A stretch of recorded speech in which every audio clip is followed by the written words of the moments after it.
Welcome back to simplified English tutorial. ఈరోజు మనం ఈ వీడియోలో ఇంగ్లీష్ లాంగ్వేజ్లో అత్యంత ఇంపార్టెంట్ టాపిక్ అయినటువంటి పంక్చుయేషన్ గురించి పూర్తిగా తెలుసుకునేటువంటి ప్రయత్నం చేద్దాం. పంక్చుయేషన్స్ని వివిధ సందర్భాల్లో మనం ఎక్కువగా ఉపయోగిస్తూ ఉంటాం అనమాట. మరి పంక్చుయేషన్ అంటే ఏంటి అంటే మనం సెంటెన్స్లో ఉపయోగించే సింబల్స్, వాటినే మనం పంక్చుయేషన్స్ అని అంటాం. అవి మీనింగ్ని స్పష్టంగా చెప్పేందుకు ఉపయోగిస్తారనమాట. ఉదాహరణకి ఒకే సెంటెన్స్‌ను పంక్చుయేషన్ లేకుండా చదివితే అర్థం అనేది పూర్తిగా మారిపోతుంది. ఇక్కడైతే ఒక ఎగ్జాంపుల్ అయితే ఇయ్యడం జరిగింది చూడండి.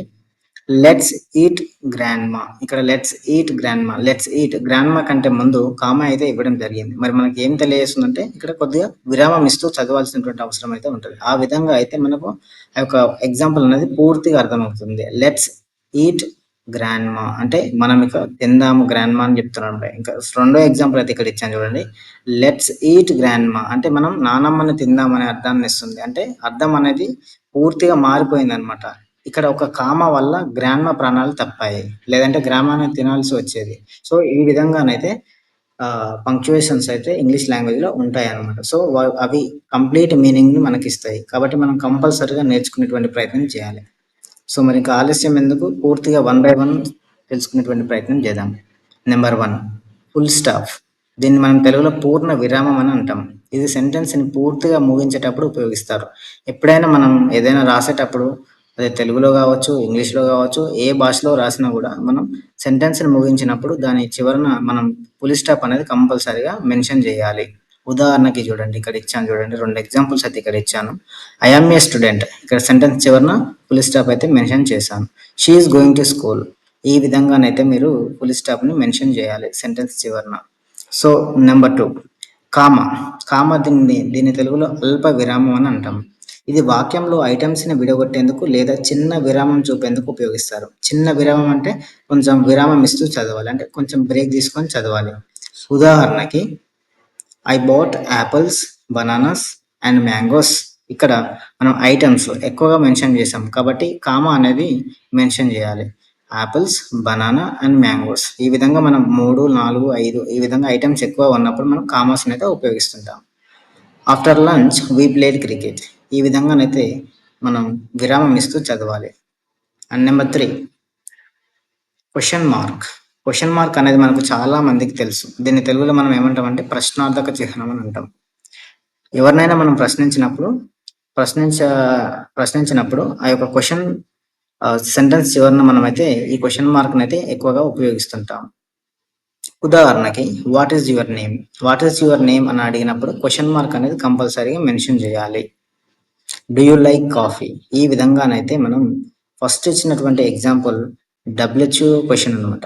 డబ్ల్యూహెచ్ ఫార్మ్ క్వెషన్ అనమాట. దీన్ని మనం ఇన్ఫర్మేషన్ క్వెషన్ అని కూడా అనొచ్చు. అండ్ సెకండ్ ఎగ్జాంపుల్ వచ్చేసి yes or no question. Sentence చివరన అయితే కంపల్సరీగా క్వెషన్ మార్క్ అనేది మెన్షన్ చేయాలి. ఫోర్త్ వన్ వచ్చేసి ఎక్స్‌క్లమేషన్ మార్క్. దీన్ని తెలుగులో ఆశ్చర్యహ చిహ్నం అని అంటాం. ఆశ్చర్యహ చిహ్నం అని అంటాం. భావోద్వేగం లేదా ఆశ్చర్యం చూపించడానికి దీన్ని ఉపయోగిస్తాం. సడన్ ఎక్స్‌ప్రెషన్ లేదా సడన్ ఫీలింగ్స్‌ని మనం భావోద్రేక ప్రకటనలు తెలిపేందుకు మనం ఈ యొక్క ఎక్స్‌క్లమేషన్ మార్క్‌ని అయితే ఉపయోగిస్తాం. ఉదాహరణకి ఇక్కడ 2 ఎగ్జాంపుల్స్ అయితే ఇచ్చాను చూడండి. Wow! That's great! Oh no! I forgot my book. ఈ విధంగా మనం సడెన్‌గా ఏదైనా మనం ఉచ్చరించినప్పుడు మనం సెంటెన్స్ చివరన ఆహ్, ఈ యొక్క ఎక్స్‌క్లమేషన్ మార్క్ అయితే కంపల్సరీగా మెన్షన్ చేయాలి. అంటే మన ఎదుటి వారికి మన యొక్క ఫీలింగ్ తెలియజేయడం కోసం, మన యొక్క sudden expression and sudden feeling తెలియజేయడం కోసం ఈ ఎక్స్‌క్లమేషన్ మార్క్‌ని మాత్రం కంపల్సరీగా ఉపయోగించాలి. తద్వారా మన యొక్క రీడర్ అంటే చదివేటువంటి వానికి ఈజీగా అర్థమైతదనమాట. నీ యొక్క భావన అనేది ఈజీగా అర్థమయ్యేటువంటి అవకాశం అయితే ఉంటది. అండ్ ఫిఫ్త్ వన్ వచ్చేసి అపాస్ట్రఫీ. దీన్ని తెలుగులో ఏమంటామంటే సంక్షిప్తంగా లేదా స్వామిత్వాన్ని చూపేందుకు దీన్ని ఉపయోగిస్తాము. ఉదాహరణకు చూడండి డోంట్. డోంట్‌ని మనం ఇంకో రకంగా కూడా రాయొచ్చు. ఏమని రాయొచ్చు? Do not. ఈ విధంగా. It's raining. దీన్ని ఇంకో రకంగా రాస్తే ఎలా అయితది? It is raining. ఈ విధంగా మనం అపాస్ట్రఫీని ఉపయోగిస్తూ ఉంటాం. రాణీస్ బుక్. ఇది ఇంకొక విషయం ఏందంటే పొసెసివ్‌ని కూడా తెలియజేస్తదనమాట. పొసెసివ్ అంటే ఒక వ్యక్తికి సంబంధించినటువంటి సొంతమును తెలిపేందుకు మనం అపాస్ట్రఫీని కూడా ఉపయోగిస్తాం. రాణీస్ బుక్ అంటే ఇక్కడ రాణి యొక్క సొంతం. ఏంటి సొంతం మరి? బుక్. రాణికి చెందిన పుస్తకం. ఈ విధంగానైతే మనం అపాస్ట్రఫీని ఉపయోగిస్తాం. సిక్స్త్ వన్ వచ్చేసి కొటేషన్ మార్క్స్. కొటేషన్ మార్క్ మరి ఏ సందర్భాల్లో ఎలా ఉపయోగించాలంటే, ఎవరైనా చెప్పిన మాటలను చెప్పేందుకు. ఎవరైనా మనకు చెప్పినటువంటి మాటలను మళ్ళీ మనం టెక్స్ట్ రూపంలో మనం చూపించాలంటే దాన్ని మనం కొటేషన్ మార్క్‌లో మాత్రం మెన్షన్ జేయాలి. ఫర్ ఎగ్జాంపుల్ ఇక్కడ ఒక ఉదాహరణ అయితే ఇచ్చాను చూడండి. షీ సెడ్, ఎవరు చెప్పారు మరి? ఆమె చెప్పింది. ఏమని చెప్పింది? ఐ లవ్ ఇంగ్లీష్ అని. మరి ఐ లవ్ ఇంగ్లీష్ అని చెప్పినప్పుడు ఆమె చెప్పింది కాబట్టి మనం కొటేషన్ మార్క్స్‌లోనైతే పెట్టాలి. ఇక్కడ కొటేషన్ మార్క్‌లో మాత్రం పెట్టడం జరిగింది చూడండి. సో, ఈ విధంగానైతే కొటేషన్ మార్క్స్‌నైతే ఉపయోగించాలి. సెవెంత్ వన్ వచ్చేసి కాలన్.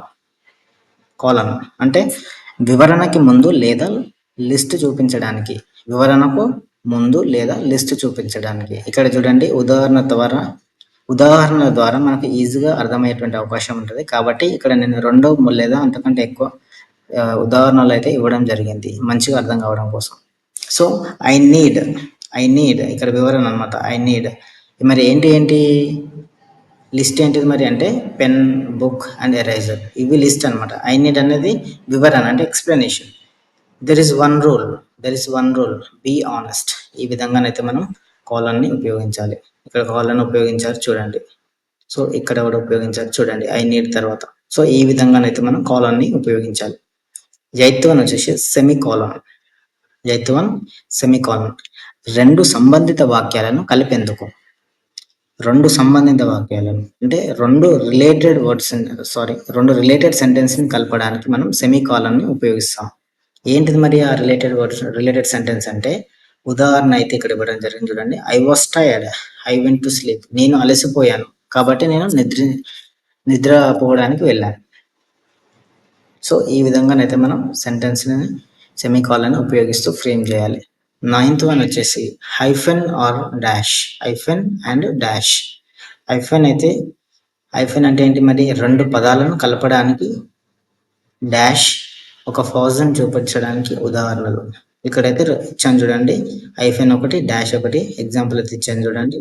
మదర్ ఇన్ లా దీన్ని హైఫెన్ అంటారు. She is late as usual dash. ఇక్కడ ఒకసారి మళ్ళీ చూడండి. హైఫెన్ అంటే ఏంటి? 2 పదాలను కలపడానికి హైఫెన్ అంటాం. మరి డాష్ ఏమంటాం? ఒక ఫాజ్ చూపించడానికి డాష్ అంటాం అనమాట.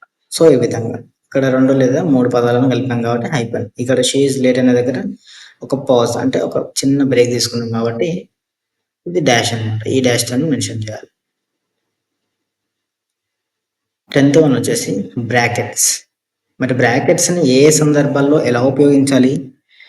అదనపు సమాచారం ఇచ్చేందుకు. ఏదైనా మనం అడిషనల్ ఇన్ఫర్మేషన్ ఇవ్వాలనుకున్నప్పుడు మనం రాసేటువంటి టెక్స్ట్‌లో ఒక టెక్స్ట్‌కి సంబంధించి లేదా ఒక టాపిక్ సంబంధించి లేదా ఒక సెంటెన్స్‌కి సంబంధించి అడిషనల్ ఇన్ఫర్మేషన్ మనం ఇవ్వాలనుకున్నప్పుడు బ్రాకెట్‌లోనైతే మనం అదనపు సమాచారం అయితే ఇవ్వాల్సినటువంటి అవసరం అయితే ఉంటది. ఉదాహరణకు చూడండి. My dog. ఇక్కడ బ్రాకెట్‌లో ఏం చెప్తున్నాడు? Labrador. My dog is white. My dog looks beautiful. ఈ విధంగానైతే మనం అడిషనల్ ఇన్ఫర్మేషన్ ఇచ్చేందుకైతే మనం బ్రాకెట్స్‌ని ఉపయోగిస్తుంటాం. It is additional informative box. ఇక్కడ ఎగ్జాంపుల్ చూడండి. My dog is very friendly. ఇక్కడ డాగ్‌కు సంబంధించి అడిషనల్ ఇన్ఫర్మేషన్ ఇస్తాం. ఈ విధంగానైతే మనం బ్రాకెట్స్‌ని ఉపయోగించాలి. మళ్ళీ ఒకసారి మనం అన్నిటి గురించి అన్ని పంక్చుయేషన్స్ ఏవైతే మనం ఇప్పటిదాకా డిస్కస్ చేసుకున్నామో ఒకసారి క్విక్ రీక్యాప్ చేసుకునేటువంటి ప్రయత్నం చేద్దాం. ఇవే మనకు చాలా ముఖ్యమైనటువంటి పంక్చుయేషన్ మార్క్స్ అన్నమాట. ఫుల్ స్టాప్ అంటే మనం ఇంతకుముందు డిస్కస్ చేసుకున్నాం కదా.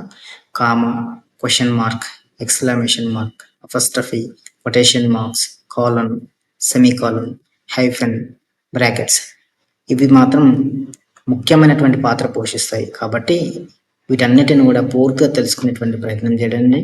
ఈ వీడియో చివరి దాకా చూసేటువంటి ప్రయత్నం చేయండి. తద్వారా మీకు సంపూర్ణంగా అర్థమయ్యేటువంటి అవకాశం ఉంటుంది. మీకు ఏదైనా డౌట్స్ ఉంటే కామెంట్ ద్వారా తెలియజేయండి. Please don't forget to subscribe our channel. Please like, share and comment. Thank you for watching our channel.